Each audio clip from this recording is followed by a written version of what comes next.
Welcome back to a Celtic State of Mind. I'm Paul John Dykes, and this afternoon I am delighted to be joined by Chris McElwain. Double Denim is in the house, looking like he's got the green room up and running. I love the backdrop. That's what it's all about, Chris.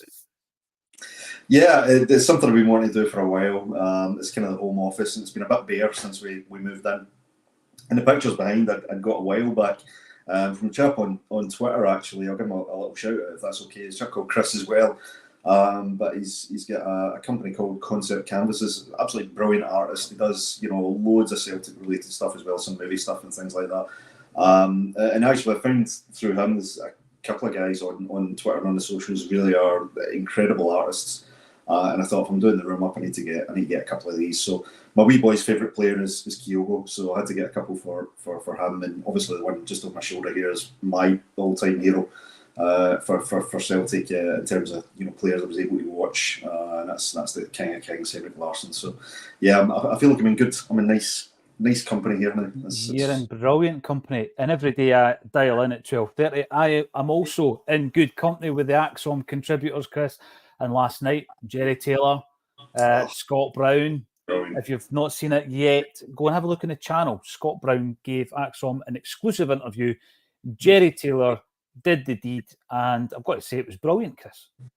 It was excellent. The one thing that really came across is from watching Scott Brown in years go by, he was never the most comfortable in interviews. He was pretty good for a soundbite, but he was never the most confident in front of the camera. And I thought the job that Jerry did to put him at ease and actually bring him out of shell a little bit. And if you watch it from start to finish, you just see how comfortable Bruni eventually is, and he's telling stories. I thought that without spoiling it, there's a story at the end which had me in fits of laughter. In terms of his encounter with a kangaroo, which was brilliant. But I thought it was a great interview. I thought it was some real good insight actually into Bruni's journey from player to captain to manager, and potentially giving some insight into where he might go in his career. And I tell you, it wouldn't be unrealistic to see Scott Brown in that Celtic dugout in the future. Obviously a bit away from it yet, but yeah, I thought the interview was fantastic. I thought Jerry did an amazing job and worked good for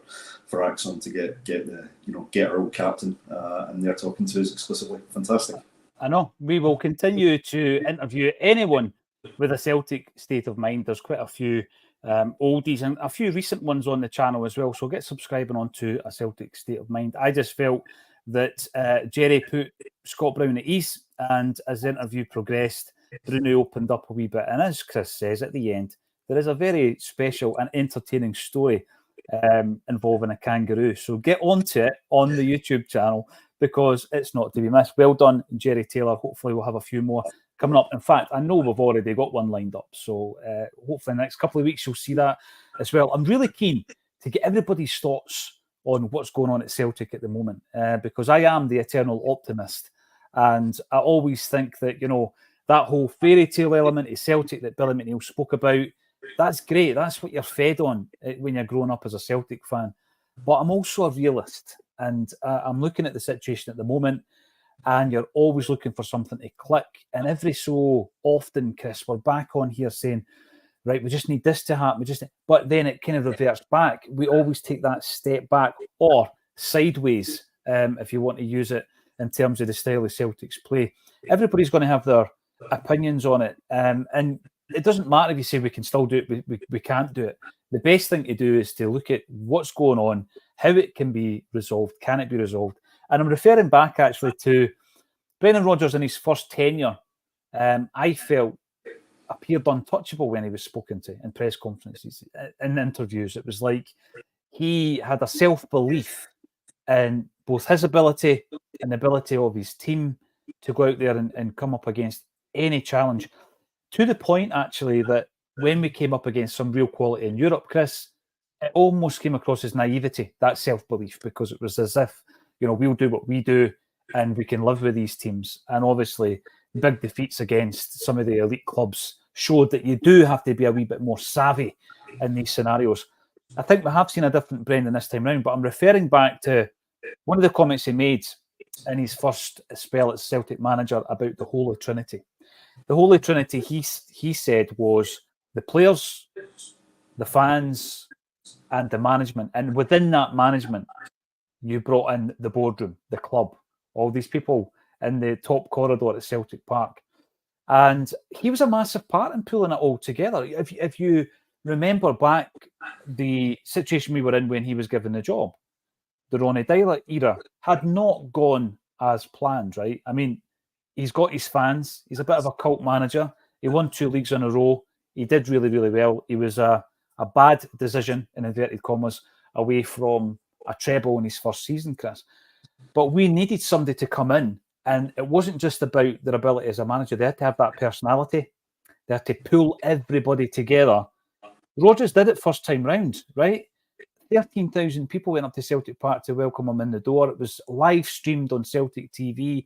The buzz was unbelievable when Brendan came in, and it continued and continued up until that point where it became obvious he had an issue. And he only spoke about those issues when he came back. The Brendan second time round, Mark II, has been a different beast, Chris. Is he capable of pulling the Holy Trinity back together, or is it too fractured? You took the words right out of my mouth there, Paul. Fractured was exactly the word that I was thinking about as you were speaking there. The one big difference this time around for me is that when Brendan was here the first time, he created a team with an identity. Right, it was a Brendan Rodgers team. The football wasn't always brilliant. We still had some elements of this side-to-side, possession-based game, but we were winning, and we were winning comfortably. We were going into games with the confidence that we were going to win. Certainly domestically. In Europe, obviously, it was a bit of a different story, and I think I may be right in saying I think that was Brendan Rodgers' first venture into Europe as a manager. At that time when he was first with Celtic. This time around, I think that lack of identity has led to that fractured relationship with the fans. The fans are still trying, I include myself in this, are still trying to come to terms with the fact we're not seeing Ange ball anymore. Klaxon alert and it'll go off, but we're not seeing that fast-flowing football that we've always tried to identify with as a club. Mm-hmm. That's the football I want to see. I think it's the type of football that most of our fans want to see. And so we've kind of lost that identity, and we're struggling to see, well, what's the identity of this team? What's the, how would we describe this team 10 years from now, in terms of the way they play? I'm not 100% sure, because one, it's not consistent unless you count consistently inconsistent. We are defined by Jekyll and Hyde performances at the moment between first half and second half. Mm-hmm. Continually, we keep thinking we're going to turn a corner. We turn a corner and we hit a brick wall, and we end up having to go back. So I think the only way we repair this fractured relationship, and I mean this strictly between the coaching side of the management and the fans, is we have to get consistent on the pitch. We have to up our performances. We have to. When I say upper performances, I don't just mean in terms of the results. We need to see the guys busting a gut on that park. That's one of the minimum expectation that we need in trying to win games. And we need to get to the end of the season. We have to win this league. We have to win this league. If we lose this league, I don't think there's a way back for Brendan. I don't think there's a way back in terms of trying to repair the relationship with this current board and the setup. I think there'll be massive conflict between the fans and the board. And I would have to say I think there should be. I think we have to make our voices heard that this is not acceptable. No, you're right. And that word identity, we use terms like identity and mentality and culture. And sometimes they are so overused that you don't actually look at the nuances of what it is we're trying to say. And I think identity is massive, because what comes into that is your style of play. You're right, if you were to describe the identity of this current Celtic side, it would be very difficult to be positive about it, because the style of play, for example, and the way that we approach it is fragmented. It's, again, going back to having so many new faces in the building that you lose your identity to a degree.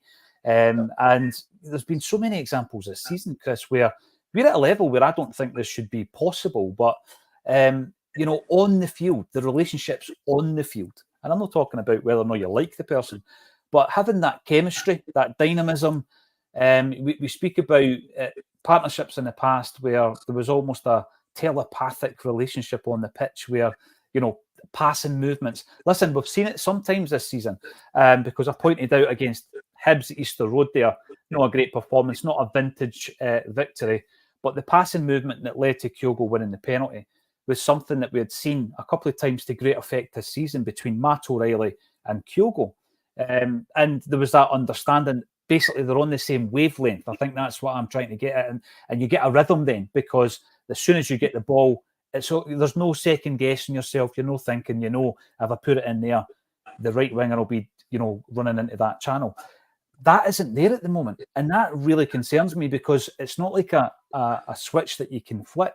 And I think we've seen it really at the weekend, you know, so obviously. And there's been some reels that I've been looking at on the socials. I shared one this morning. There's one at Palma that I didn't want to share because it would have seemed like a pile-on. It really would have seemed like a pile-on, Chris. In the first 10 minutes of the game, now, as sad as this sounds to anybody tuning in, because we're covering the games live, not everybody, but I take notes, right? It is sad. I've got about 30 manuals of notes, journals and notes rather, on Celtic's performances, good, bad and indifferent. But in the first kind of passages of play, it was all stuff that Palma had done wrong. And it wasn't because I wanted him to have a bad game. Just every time he got the ball, he was all over the place, you know. And I think it was epitomised by the fact that the ball rolled under his studs. That took me back to a conversation I had with Andy Lynch. There's your name drop, Clacks, in there. When we were writing Andy's book. And by the way, when an ex-Celtic captain approaches you and says, I want you to write my book and I want you to come over and live with me in Spain while we write it, you're not going to say no, Chris, are you? Really? It's a mad Celtic fan. You're not going to say no. I didn't fancy that, Andy, you know. So we were chatting one time and he was talking about this state of mind. And this was prior to a Celtic State of Mind's existence. And he was talking about being able to tap into it. He says, you know, professional footballers in his era and then in his son's era were no different.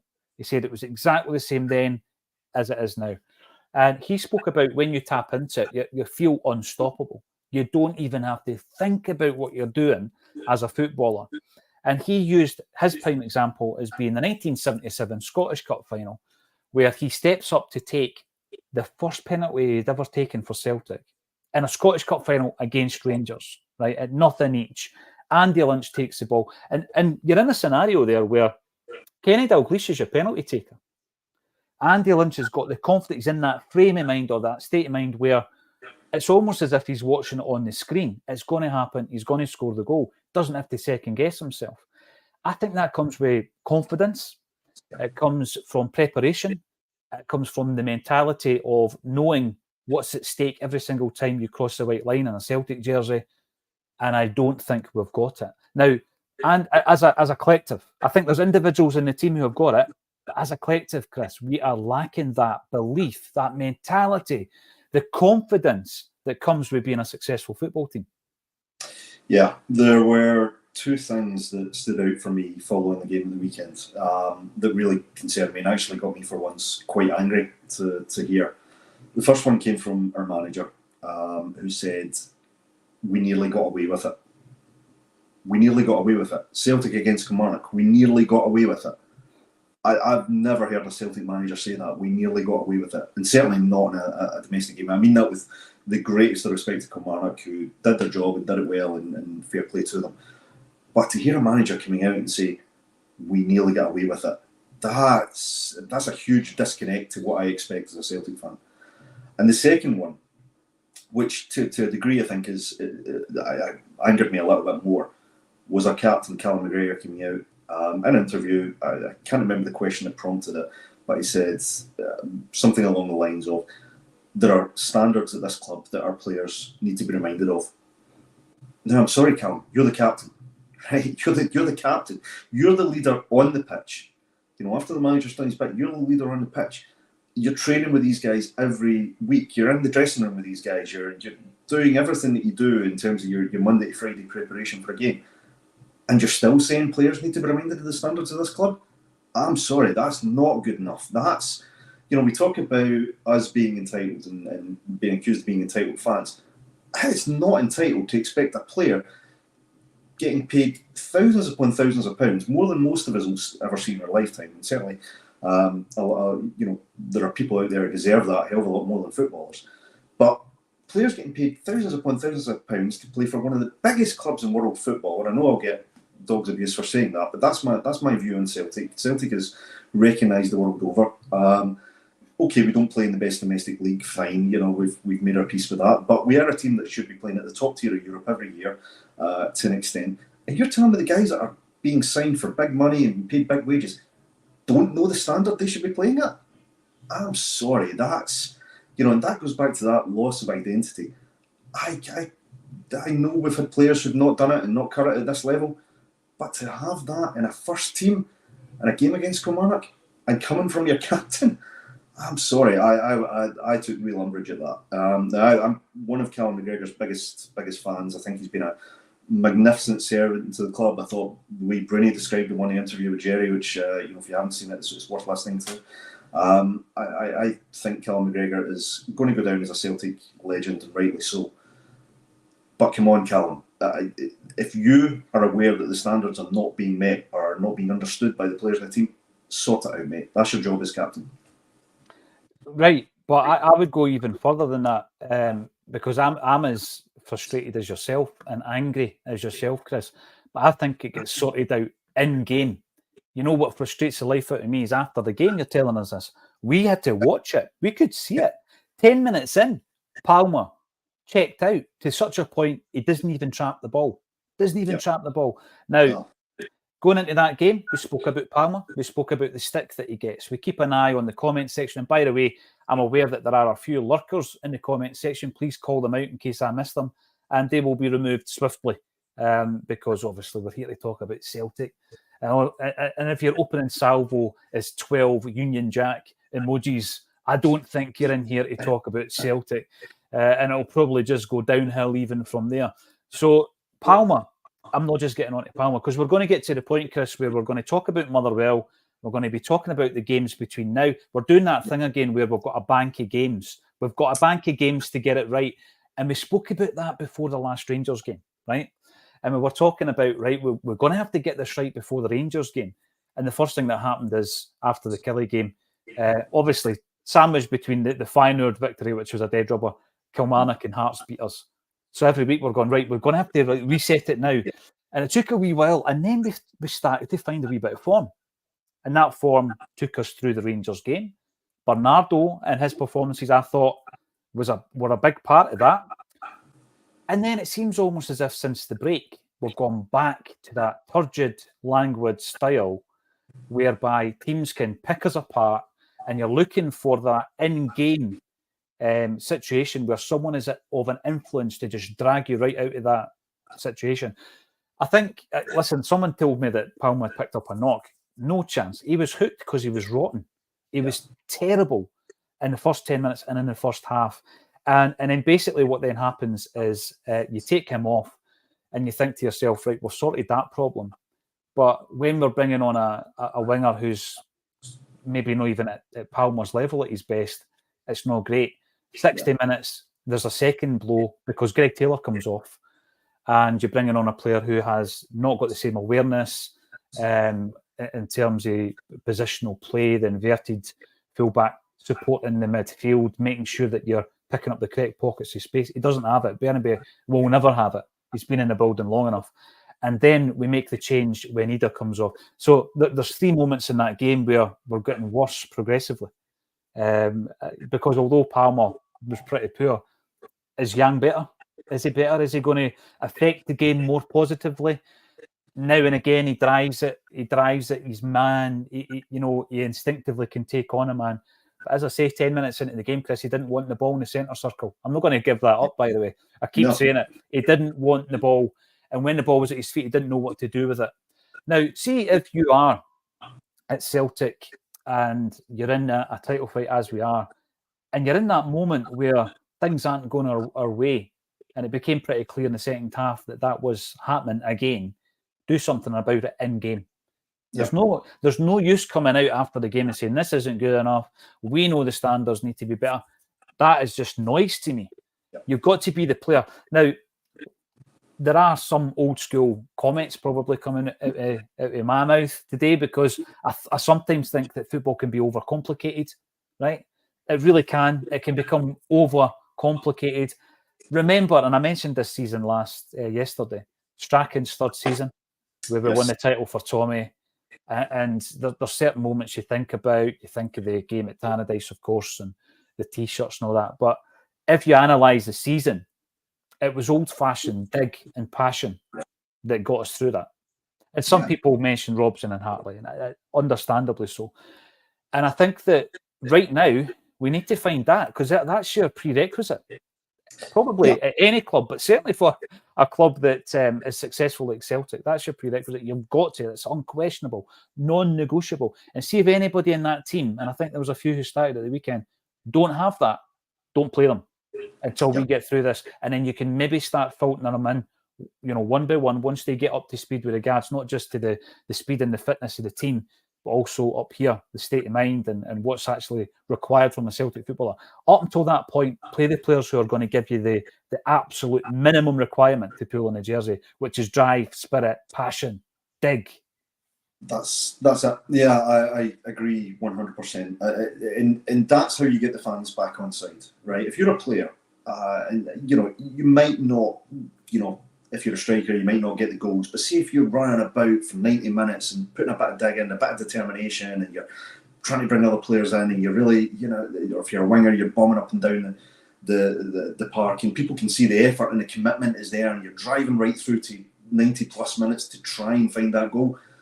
Fans generally will be quite forgiving. They'll say, you know what, we gave it a great goal. But see if you're down in tools at 65 minutes, and as a fan, you're sitting there and you're watching and you're thinking, we're not getting back into this. You can't see where a goal's coming from, or you can't see where a chance is coming from. That's not the way. That's not the way you want Celtic players to be playing. I don't want to be watching Celtic for 60 minutes thinking we're fine, and then post 60 minutes we go, oh, hang on a minute, that's it. Game's over. If they get a goal, forget it. It's done. I'm watching Kilmarnock. I thought, Kilmarnock was going to get a goal. I could see it coming, and I thought if they do, that's it. The best we can get is either a draw or we might even get a loss. And as a Celtic fan, I don't want to have that attitude when I'm watching games. I want to be going into games thinking, how many is it going to be? Are we going to score 3? We're going to score 4? We're going to score 5? And the only way you get to that is you have to get the fundamentals right. You have to build on the foundations of being a footballer. Get your passing sorted out. Get your energy levels up. Get your commitment. Show a bit of passion. And I think a lot of that comes from, on the park, it comes from your captain, but it also comes from your senior players, your leaders on the park, guys who've done it before. We've spoken about Matt O'Reilly, and Matt O'Reilly's been off form for about 4 or 5 weeks now. As somebody pointed out, pretty much since the Atletico Madrid news broke and the transfer window, he's not been at his best. Now, for me, class is permanent. Form's temporary, class is permanent. He'll come back. But he's been through what it's like to win a title in this country. He's been through what it's like to have domestic success. He should be one of the guys driving forward and showing the newer players, the younger players, or less tenured players, maybe is a better way to say that, how to get through these games. He's got to be showing his mentality and driving the other players forward. Joe Hart's got to be doing the same. And to be fair, he's one of the guys who's performing really well at the moment. But he's doing, as John Hughes mentioned, he's doing the minimum we'd expect of a Celtic goalkeeper. But it's, we need our leaders on the park. We need Carter Vickers back for a start as well. We need a leader at that back. We need to get the spine of our team sorted out. Diogo looks as though he's starting to show a bit of form, but not quite to the levels that we're hoping for. And if we can get Hattati back in the middle of the park just to help drive us forward, because we're missing the mentality, we're missing the drive and the passion, and we're missing the leadership on the pitch at the moment. And I gave McGregor a bit of criticism earlier for his comments, and I think he, as captain, he has to take accountability for trying to lead the rest of the guys on the park. But he needs help, right? I mean, there's a lot of guys on that park that should be, driving forward and have that requisite mentality.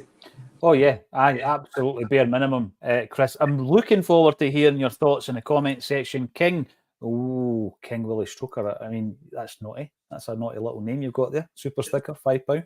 And thank you for supporting a Celtic State of Mind. Keith Oakton, you're back. You're in Plymouth. Is it sunny? Because normally you tell me when it is. It seems to be the sunniest place in the country. Always sunny. Joe Hamilton, Jungle, talking to Jungle Lion here, they are so detached from the present situation that they think a clip about Barrafield is of any interest at the moment. Joe is, of course, referring to the announcement yesterday. We knew it was coming. Timing. It's all about timing, especially, on the socials, Chris. If you think about being on the social media team at Celtic in the last week of the transfer window when it's somebody's birthday and you're thinking, I just don't want to press post. But that's what happened yesterday. We got a video at Barrafield. There's obviously a huge investment at the training complex, and it's going to be used both by the first team, the B team, the women's team, and the academy, boys and girls at the academy. And it's a kind of site that Celtic, I remember reading way back, Celtic actually bought the site way back because Jock Stein, it was at Jock Stein's insistence. The man was ahead of his time, Jock Stein, in so many different ways. I mean, people might not think that at Barrafield now. That's because not much has happened since then. I know it's been upgraded, but obviously the Lions trained on it when it was a what you would call a totty field, just a swamp at times. And some European sides have refused to train on it when we've given them the opportunity. Ajax, for example, thought it was a joke in the 1980s that Celtic were sending them to this park down the road. Anyway, they are investing in it, and you look at the reaction to it, Chris. It is all about timing because we're not really wanting to hear about that. We don't really want to be hearing about £100 million in the bank or £92 million in the bank, which is going to happen in the interims. And the timing seems to be completely awry. I think it says more about this disengagement or the fractured nature of club versus fans at the moment, where, read the room. It's probably not a good time to put this out. It can wait. Or are they trying to soften the blow? I mean, are they using the investment at Barrafield as a means of saying, right, we've got this money in the bank, but a big chunk of that is going to be, pummeled into the Barrafield development? Well, what's next? Are they going to talk about the pitch as well? Yeah, we're pumping money into the pitch. Now, look, we've spoken about the board and the finances to death. And look, see if you break it down, right? You've got a group of businessmen running a business very, very well. Good on them. Fair play. Great. As a fan, don't care, right? I'm going to be really brutal. I've obviously been spending too much time around John Hughes because I'm channeling my inner John here, my inner Yogi. But honestly, as a fan, I want to see progress on the pitch. That's my priority, right? I love the fact my club is financially secure. Great. We're not going to get back to the mid-90s when we were nearly out of business. The fact is, we are great financial position. Good for you guys. Well done. Pat yourself in the back, but do it behind closed doors, because what I want to see is I want to see progress on the pitch. I want to see investment in the pitch. The Barrafield announcement, really progressive. 100% all for it. I think it's a great idea. I know there's different opinions on the women's game. I'm all for it. I've got a daughter who, has got an interest in football. So I think it's fantastic, and it's something our club should be doing. But right now, with what's going on in the pitch, that's what I want to see the focus on.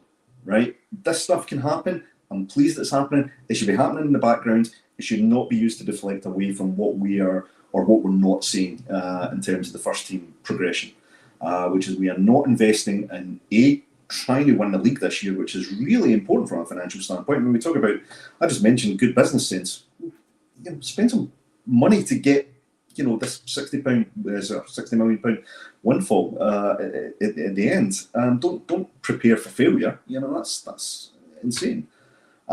So yeah, I think that this again goes to exactly what you said. There's a disconnect between what seems to be the priorities at the leadership of the club and the heart of the club, which is the fans. Right? We are looking at things with different priorities.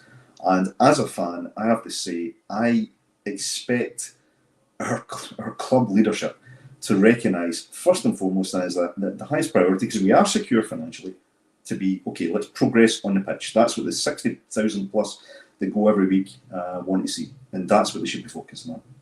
Yeah, the other thing that came to my mind, and by the way, it's not just a greeting meeting here whereby I'm just going to start. I'm sorry. Let's say blame John. John's done this. I'm not trying to fire arrows at anyone unnecessarily. I just think when I was looking at it, and you look at the head of the academy, and you think to yourself that we're going to be pumping all this money into a facility, right? A facility, brilliant, Magic's facility, but you need the people to be right. This is a big thing, right? So you can have all the singing and dancing equipment in the world and the facilities and everything else, but you need the people to be in place that are going to produce the footballers that actually make it worthwhile to have an academy in the first place. In modern football, there are clubs now who are doing away with their own youth development because they know they can just pluck players from other teams. So they get the recruitment right at that kind of level rather than have their own academy and produce their own players. They can just buy, because they've come up with a formula, Chris, whereby it costs less to buy their own players, the crop of a certain bunch, than to produce 20 and 30 players on, every single year. The conveyor belt will continue, and every single year we free loads of them, and we basically give loads of clubs in Scotland and further afield loads of players every single year. But we have invested sometimes up to a decade in these young guys' developments, and it's not right, and we're not producing enough footballers to wear the green and white hoops of Celtic. And I think that brilliant. Okay, timing was rotten, but it's just where we are at the moment. Brilliant that we're going to have a great facility there on London Road. That's fantastic, and we can produce players. Will we produce them? I mean, you ask yourself about the talent that we've lost. Happy birthday today to Karamoka Dembele, by the way, if you're tuning in. But the talent that we've lost, the talent that we've not identified, and people will come up to us and say there's a reason for every single one of them. I'll tell you what, Callum McGregor was almost one of them. Callum McGregor was almost one of those guys, right? He had been in and around the first team squad under Neil Lennon. He had played in a non-competitive game of football for Celtic, but he had not made a competitive appearance by the time Ronnie Dyler came into the club. Callum McGregor's 21 years of age before he kicks a ball for Celtic. 21. And you look at some of the guys who have fallen by the wayside. The Kieran Tierney story. Did we get lucky with Kieran? Because, he wasn't the guy that was put on a pedestal. Ben Doak's away, and it goes on and on and on. Andy Robertson wasn't deemed good or big enough. Aaron Hickey goes away at Hearts. There's loads of them, right? James McCarthy played a few games. We'll not go there. But do we have the people in the positions at the academy that will make it worthwhile to pump in £20 million into a facility? Because if you don't, it's a waste of money, Chris. If we're sitting here in 20 years, right, and we've produced the same amount of players from the academy who have played 50 or more games for the club than we have done in the last 20 years, it's been a failure. Yeah, I completely agree. I think the first thing we need to do is stop hiring people whose experience in football amounts to having a famous father and working in a golf shop. I mean, I'm sorry, but no, that's not how you recruit. It just doesn't. You recruit people based on their experience, based on their skills and what they can bring to the table. Look, that's not even a football point. That's what you do in business and industry, etc. You bring people in that are fit for purpose. If we're going to make this investment worthwhile and sustainable, you have to have people coming in with the requisite experience to actually run it and run it well. And that means people who have got proven experience in doing that particular job. I'm all for bringing in people who are associated with the club in some way, shape or form, people who understand the foundations of the club's history, and actually understand what success means to Celtic or as a representative of Celtic. So I'm all for that, but that can't be your sole criteria. You have to bring people in who have got a proven record in doing that sort of job and that sort of job well. If we're talking about developing youth, it's something that we keep seeing promise and it's never delivered. All the way back to the days of Islam Farouz, I think is one of the earliest examples I can remember in a sort of modern game. And as you say, the Karamoka Dembele's, Andy Robertson, talk about the one that got away. So we should be looking to try and bring through, the next Aidan McGeady, but someone hopefully goes even further, or the next Kieran Tierney.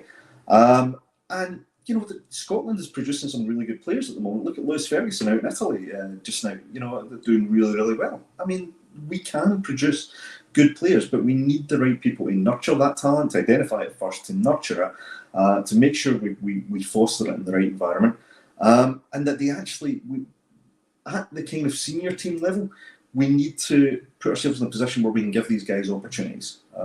That's the other thing. There's no point putting youngsters on the bench. I mean, we look at Rocco Vata at the moment. You know, some people say, well, he's not quite good enough for the first team. People say, oh, get him in straight away. The fact is, he's not really getting many chances. You know, it's like, well, let's see what the boy can do. Let's give him a chance. The problem we're in now is that we've got 12 games to go. We're in a real title fight, and we're in a position where we can't really take a huge amount of risk because, you know, if it goes wrong, you know, we're 3 points behind, 6 points behind, then you know, forget it. It comes completely out of our control. So yeah, I think it's about bringing in the right people for the right jobs. And the one last point I'll say on this is, it was startling at the recent Johan Mjaby event. It was my first Acsom event, and listening to him talking about identifying players and talking about how he assesses players. If I had the ability, I'd have given him a contract to go to Celtic right now. I'd have said, go out, get in there, sort it out, Johan, because that he just came from a position of, I know what it takes to play at Celtic. I know the standard that we need to, you know, we need our players playing at. I know the type of player that's going to make it at Celtic. We need people like that in the club. We need people that not only are associated and affiliated with the club and understand the requisite level of quality and the requisite standard, but actually people who've got proven experience and success in actually developing and bringing players through, or identifying players through the scouting system or recruitment. Those are the guys we need in. Yeah, this is the thing. I wouldn't say that it's always a bad thing to have someone who has represented the club and knows what it takes, because I think we should be tapping into, maybe on a regional basis all over the world, the types of players that have got an affiliation to the club, and tapping into some kind of scouting network. I don't know if we do that at the moment with people. Just blocked another one. And you're showing your colours straight off the bat with your emojis. It is rather tragic, isn't it? Yeah, loads to talk about and loads of comments coming in. But yeah, I agree with that. And I just think that if you look at where we are at the moment, the very fact, Chris, a point that you made in which I agree with, you can't throw them in just now.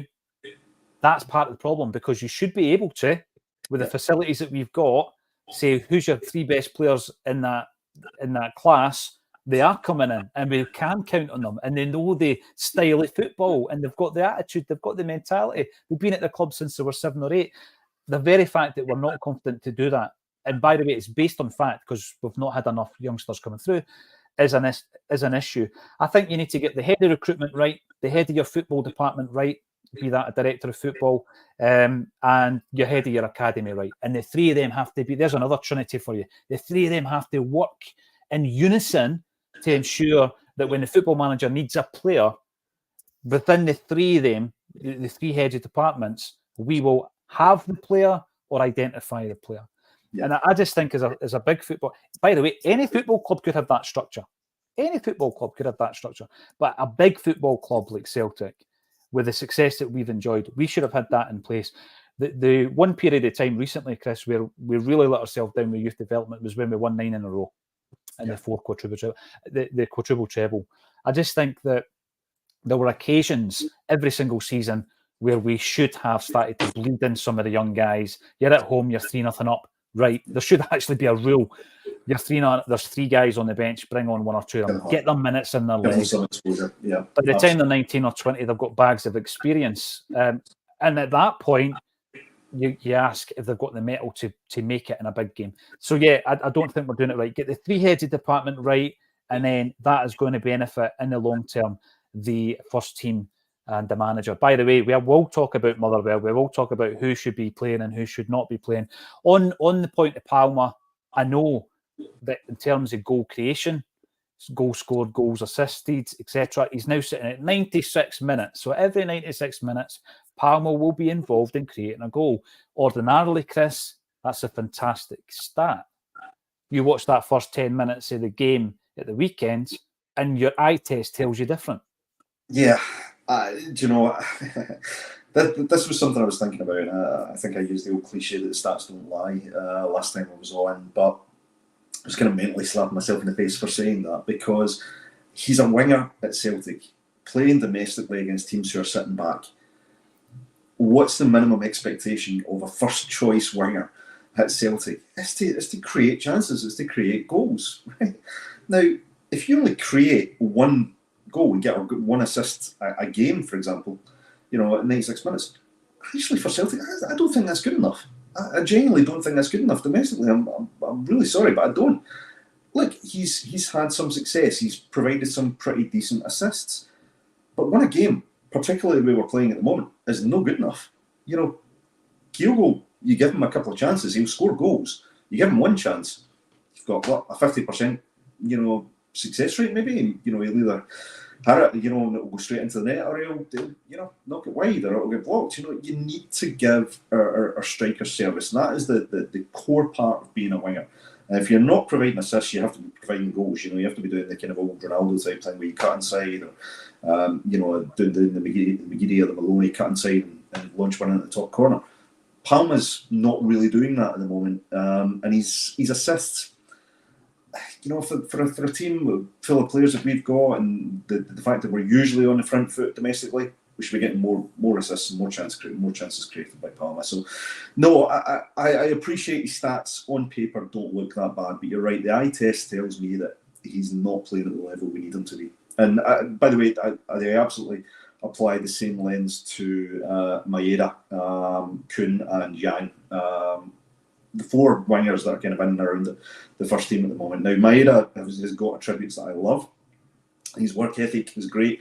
But again, that core part of being a winger, that delivery, that decision-making, that ability to provide service is just not good enough at the moment. No, it's not. And that will feed into where we are with regards to the team selection. There has been an update from Celtic in relation to Joe Hart today.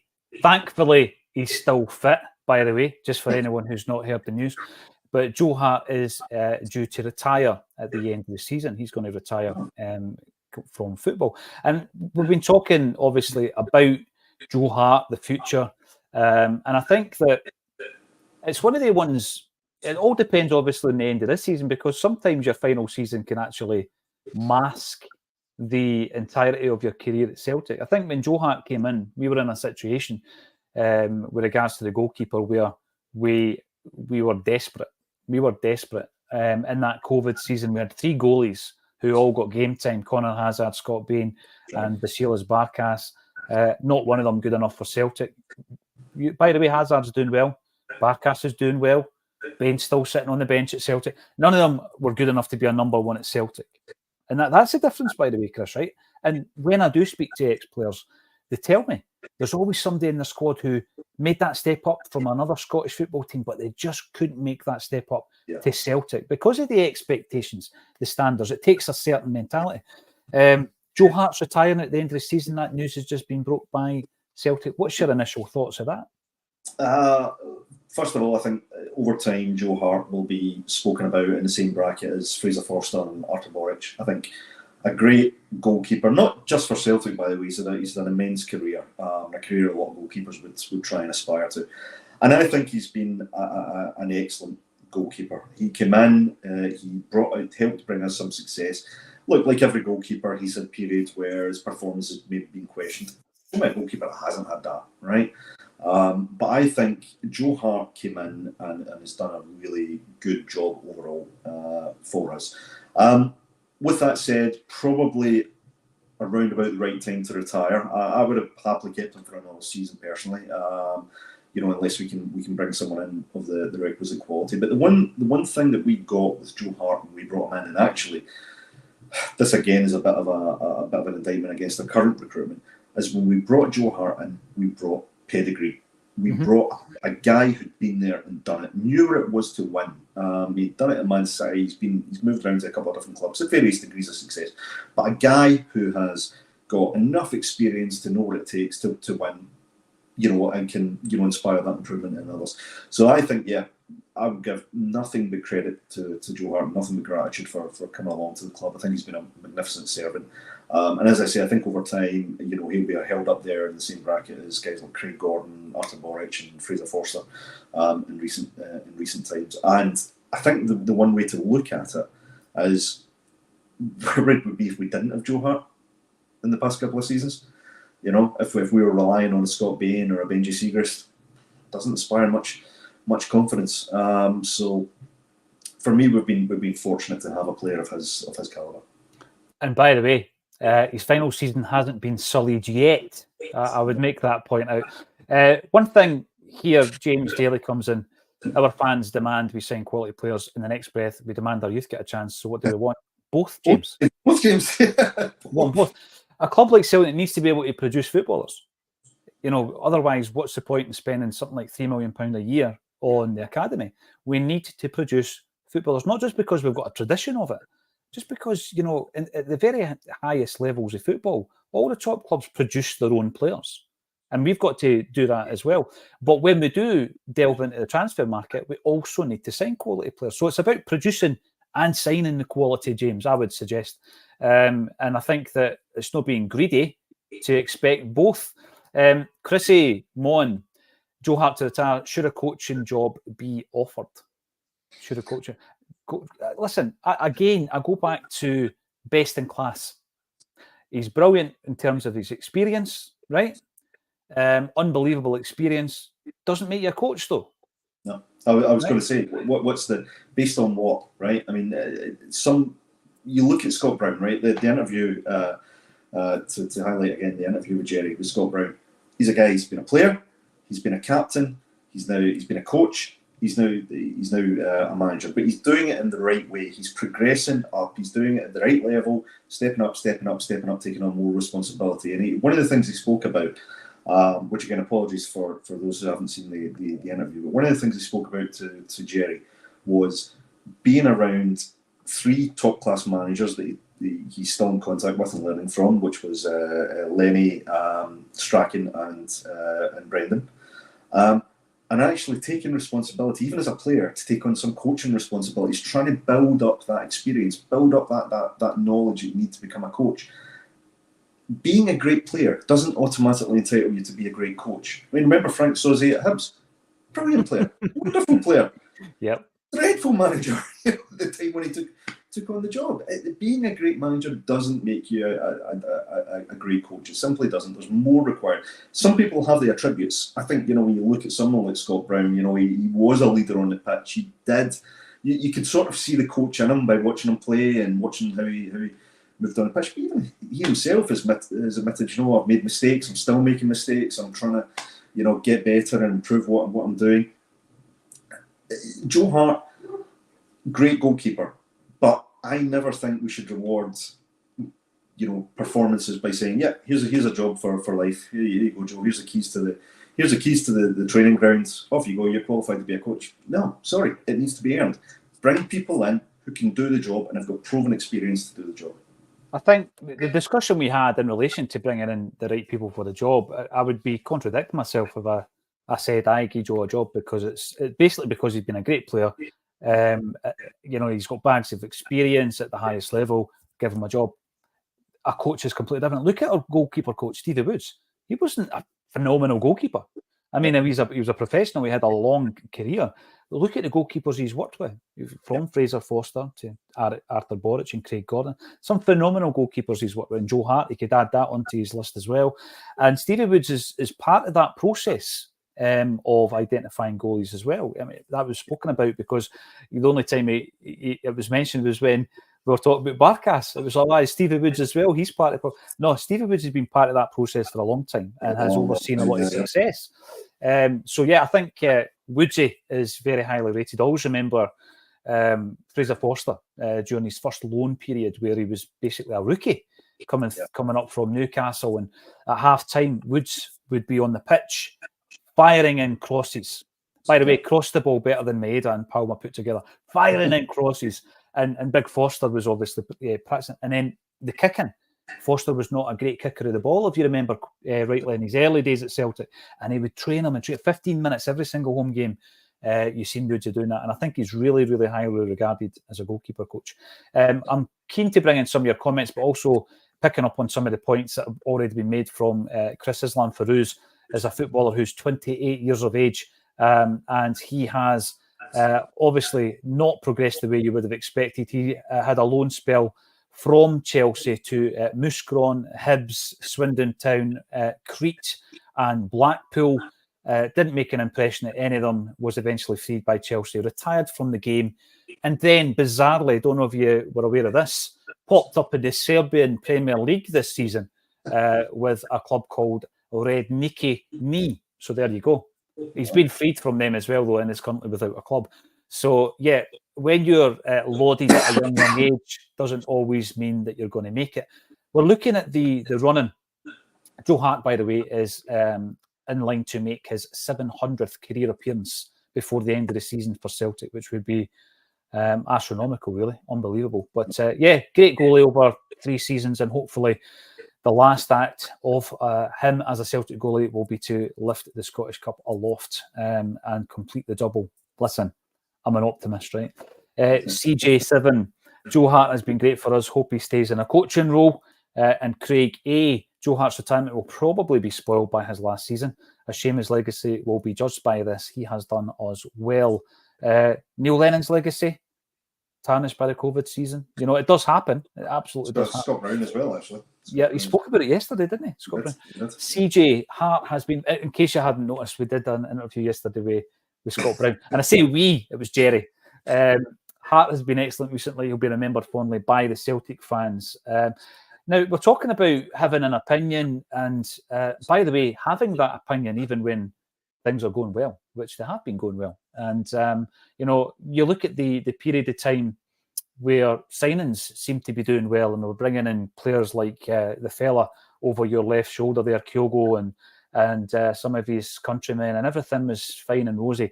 And you ask yourself the question, well, what's changed? Not a great deal behind the scenes has changed, really. CEO shuffled about and now calls himself the chairman. You've also got the head of recruitment changing, which is obviously a big one. Do you think there will be an announcement to kind of soften the blow of us having £92 million in the vault, that the head of recruitment has moved on as well, Chris? Well, there's been some speculation on it, and I wouldn't be, cynically, I wouldn't be surprised. I mean, I would love to be a fly in the wall in the boardroom and see them all sitting there thinking, right, lads, how do we make this public? You know, I've got X amount of millions in the bank. How do we soften the blow here? How do we deflect a little bit? Because I think, you know, given the very obvious frustration of the fans at the moment, right, myself included, you know, and these guys are not insulated. You know, they're aware of the feeling of the fans. Sitting there thinking we're going to now go and congratulate ourselves and say we've got, you know, 70, 80, 90 plus million in the bank, and we're spending it on an academy, and we're spending it on the pitch, or whatever we're going to do. And, you know, but actually, you know, right, who's the sacrificial lamb? Mark, you'll be all right, away you go. You know, maybe they'll send him away for 6 months and he'll come back in a different role. Seem to have precedent on that. But who's behind this strategy? Who's the guy sitting there thinking, yeah, that's a good idea, lads, let's do that. Nobody will notice. It's like, come on, don't treat the fans with such contempt. Don't be so condescending that, you know, we can't, you know, that we think, you know, Mark Lowell leaving is suddenly going to solve all the problems on the park. It's not. Look, if we're judging a guy in a role based on his performance, it's not been good enough, right? I've got no ill will towards Mark Lowell, or his father for that matter, as people. You know, I would never wish any harm on them. But purely from a performance standpoint, not good enough. Right? If it was in any organisation that I've worked with, I'd be like, no, sorry, you had your chance, didn't do it, need to let you go, see you later. And that's all we're looking for. And that's the only thing that would represent. But to deflect away from what is, I'm sure, a very, very strong and positive financial performance, great, probably deserves to be celebrated, not at the expense of the team on the park. Absolutely not. And if they honestly think taking that kind of move, and I'm sorry, this is really negative, but if they honestly think taking that you know, type of action is going to deflect away from the frustration that we're feeling at the moment, sorry, read the room, guys. That's not happening. No, you're right. And by the way, loads of other wee comments coming through that I'm going to bring up. And we have a wee story came to my mind there, talking about Barrowfield. The time that Martin Hayes was locked in John Hewitt's car, because obviously what they did was the training facilities were up London Road, and That's right. they would get changed in at Celtic Park, and some of the players would walk up to training and others would share cars up to training. And John Hewitt obviously has jumped out his car, shut the door, and locked Martin Hayes in it. But worse than that is nobody noticed. So they've done the entire training session. Nobody noticed that Martin was in the car. Poor guy, Martin Hayes. 650 grand we purchased for Martin Hayes from Arsenal for, and John Hewitt was 250 grand. That was £1 million worth of players who didn't play a great deal of football for Celtic. Stephen Morgan, our keeper, is focusing on retiring. Their keeper is focusing on getting in the England squad. Sums the season up, don't you think? Well, to be fair, I think it comes down to motivation. What's your motivation? What gets you through the day, the season? What gets you out your bed in the morning? And if Joe Hart's motivation is to make sure that there is that Celtic legacy, then I'm sure his motivation will be high as well. So I wouldn't. What would use that? You know, what could be a greater motivation than that to finish on that kind of high? Absolutely. Yeah. You don't want to be going out on a whimper. Billy Fisher, the downsize began 20 years ago. I think what happened 20 years ago, we're referring to the kind of post-Seville tightening of the belt, as we started running the operation very, very well. And we did. And we can't deny that. You just need to look at the financials. And as Chris said before, if we have interim results and we've got the best part of 100 million quid in the bank, then you're running a business pretty well on one level. On the other level is it can't all be focused on that. I think there's sometimes an overcautious nature within Celtic whereby it's always like, oh, but you see what happened to the other team. We can't keep thinking like that.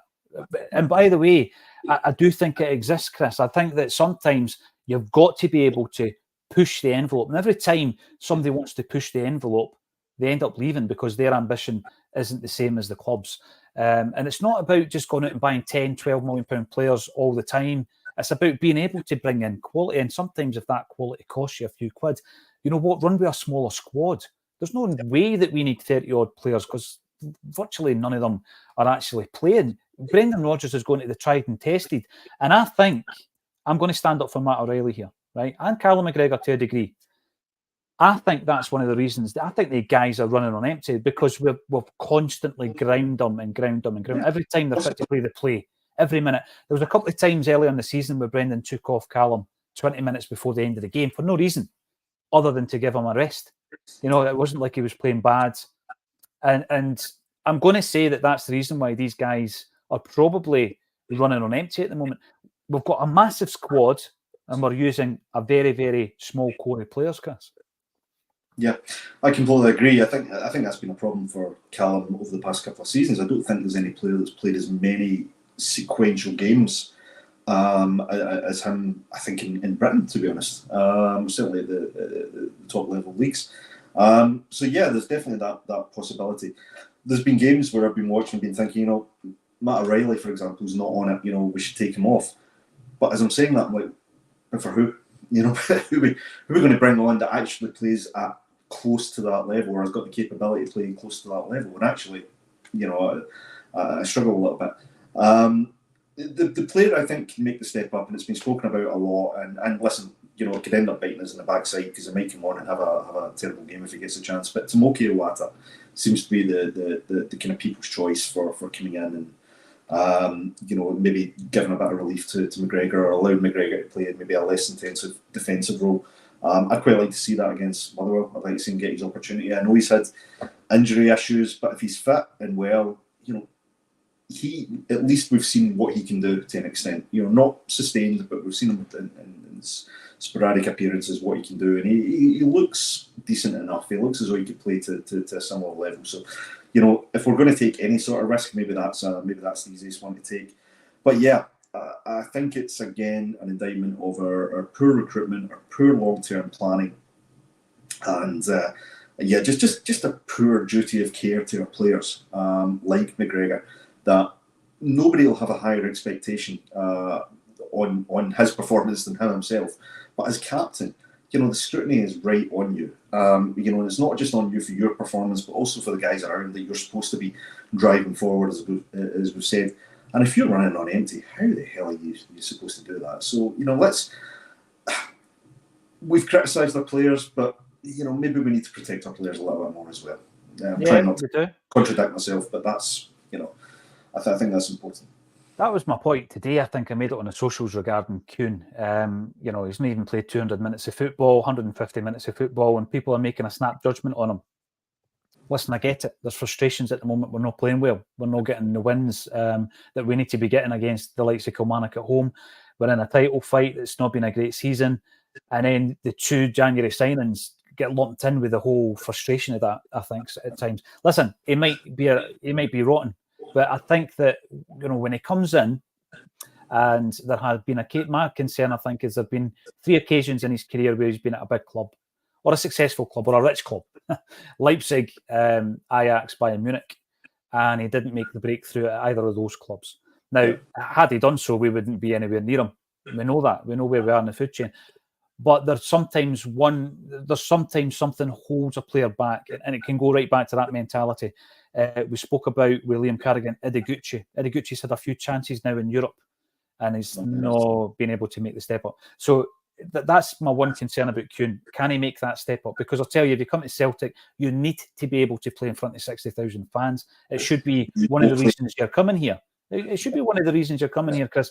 And even if they're going to tell you when you're not playing well, even if after the game they're going to boo, you're going to have to be able to take that on the chin, because that comes hand in hand with coming to a successful club. If you want to go and play in an Austrian league and be the star man, or if you want to go back to the Greek league and be the star man, do a wee shimmy and then upload it to your TikTok that night, great. But that doesn't make you a Celtic player. And a lot of that comes down to mentality and application. Quickly, before you go, Chris, what's your lineup for Motherwell at the weekend? God, it's a difficult one. I mean, I think I made the comment yesterday, which I think Patrick shot it down probably quite rightly, about going 3-5-2, and that's what I'd like to see. What I think will be the lineup tomorrow, I think he'll maybe go with the 4-4-2 again. I expect Ralston will be in, Scales, and I would like to see Narochki come in. I think nothing against Welsh. I think Welsh is a good, God's honest, dynamo, sort of old-fashioned player, and he puts himself about, and I don't think he's done a huge amount wrong, but I think Narochki, was signed for a reason. I want to see what he can do, and I think his distribution may be better for the way we want to play. He'll play opposite Scales, because I don't think Carter Vickers is fit yet, if I remember what Paddy said yesterday. Left back's got to be Taylor. I'm not even going to say, the Benny boy's name. I just think, no, too many chances. No, just don't do that to me. Taylor and left back. Wings, I think I would like to see, similar to you, if we're going that formation, I would like to see Maeda on the left. I think it was Liam's suggestion. I think let's try Maeda on the left, maybe give him the opportunity to cut in and maybe be a bit more direct down that side. Other side, based on what we've said, could be either Kuhn or Yang. I'm leaving Palma out. Palma's attitude bothered me in the last game, so I don't want him on the park. O'Reilly and McGregor, and I would like to see Iwata playing behind them, allow McGregor to push forward in the centre. And then, I think Keogh going either up front. That's what I'd like to see. I like the sound of that. I do like the sound of that. Nawrocki, do you think he should play? Let us know in the comments. What about Iwata? Are we getting a bit excited about a player that might not be able to change anything in the middle of the park? Again, let us know in the comments section. It's always an absolute pleasure. 1,000 strong on this Thursday afternoon. If you're wondering where JP Mason is, he is a busy man, and he has been busy over the last couple of weeks. He'll be back next week. Looking forward to him returning as well. Give us a big thumbs up on the video. Why don't you? Subscribe if you haven't done so already, unless you're only on here to give us emojis of the Union Jack variety. And if you haven't already watched it, have a look at the Scott Brown video, because Jerry Taylor did a phenomenal interview, conducted a brilliant interview, and there's going to be more of those coming on the channel far more regularly in the future as well. Thank you all for getting involved, and thank you to Chris McElwain for joining me on A Celtic State of Mind.